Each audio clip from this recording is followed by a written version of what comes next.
France Info consacrée à ce coup de tonnerre politique en Algérie. Le président Abdelaziz Bouteflika renonce à briguer un 5e mandat. Il l'a annoncé par le biais d'un message. Ce soir, l'élection présidentielle prévue le 18 avril est reportée sine die. On y revient dans quelques instants avec notre invité. Mais d'abord, les dernières images, les dernières réactions avec Hugues Huet. Il a fini par renoncer. Le président Abdelaziz Bouteflika ne briguera pas un nouveau mandat. Il n'y aura pas de 5e mandat et il n'en a jamais été question pour moi. Mon état de santé et mon âge ne m'assignant comme ultime devoir envers le peuple algérien que la contribution à l'assise des fondations d'une nouvelle république. Malade depuis son AVC de 2013, invisible depuis des mois, sa candidature déclarée en février dernier a jeté les Algériens dans la rue.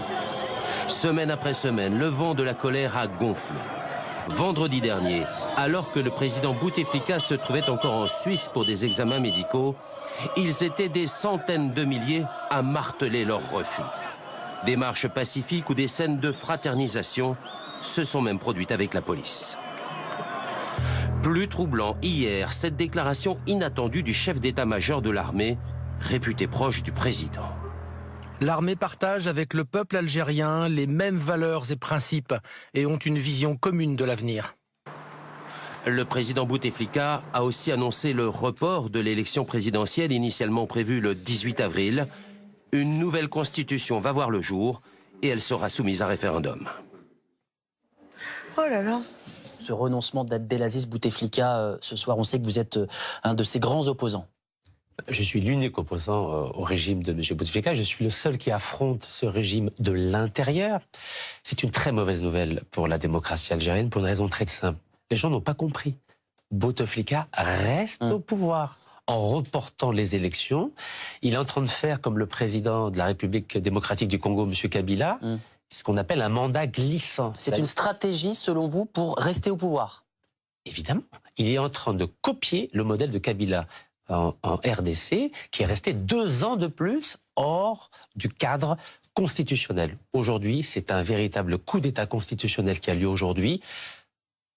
Le régime Bouteflika est en train d'insulter le Conseil constitutionnel algérien qui doit, en théorie, dans 2 jours, valider ou invalider sa candidature. Alors, le Premier ministre a présenté sa démission. Il est remplacé par l'actuel ministre de l'Intérieur, Noureddine Bedoui. Comment vous analysez ce jeu de chaises musicales? Pour que les gens comprennent qui est M. Bedoui, il était ministre de l'Intérieur. C'est un proche d'Abdelaziz Bouteflika. Il fait partie du clan Bouteflika. Bien sûr, c'est lui qui a donné l'ordre pour me placer en résidence surveillée illégale depuis 15 jours en Algérie. C'est lui qui a donné l'ordre pour que je sois kidnappé par les forces de sécurité sur l'autoroute, à la fois à côté d'Oran et à côté d'Alger. C'est par définition quelqu'un qui n'est pas démocrate. Donc c'est la raison pour laquelle, je le dis et je le redis, c'est une très mauvaise nouvelle pour la démocratie algérienne. Et les gens doivent comprendre qu'on doit respecter le cadre constitutionnel. Nous avons des institutions en Algérie, on doit les respecter. Nous devons laisser le Conseil constitutionnel algérien faire son travail et ne pas faire un coup d'État constitutionnel. Mais ce renoncement, c'est pourtant ce que réclamait la rue qui manifeste depuis 3 semaines. C'est une victoire pour ces manifestants ce soir. Mais ce n'est pas une victoire puisqu'ils restent au pouvoir. Vous savez, les Algériens, le régime algérien est très subtil. Il ne sera plus jamais président de l'Algérie. Il est président de l'Algérie et il veut y rester puisqu'il annule les élections. C'est important de comprendre ce qu'il se passe. Il n'a pas dit « je démissionne ». Il a dit « il n'y aura pas d'élection ». Donc ça veut dire qu'il reste au pouvoir. Et c'est pour ça, c'est très dangereux ce qui se passe aujourd'hui, parce qu'il s'est passé la même chose en janvier 92. Il y a eu arrêt du processus électoral. Suite à cela, il y a eu 10 années de guerre civile. 200 000 Algériens sont morts. Pourquoi? Car le régime est sorti du cadre constitutionnel. Il faut être extrêmement vigilant. La situation est très dangereuse aujourd'hui en Algérie. Alors, vous vous êtes fait...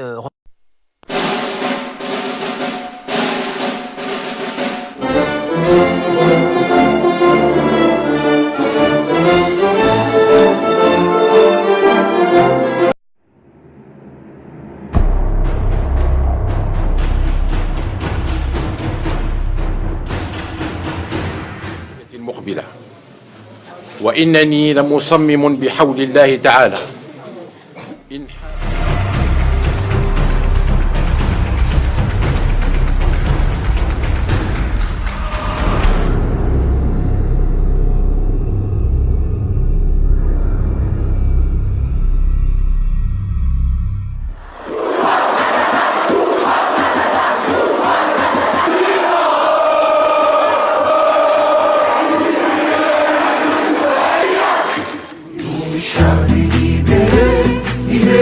l'Algérie,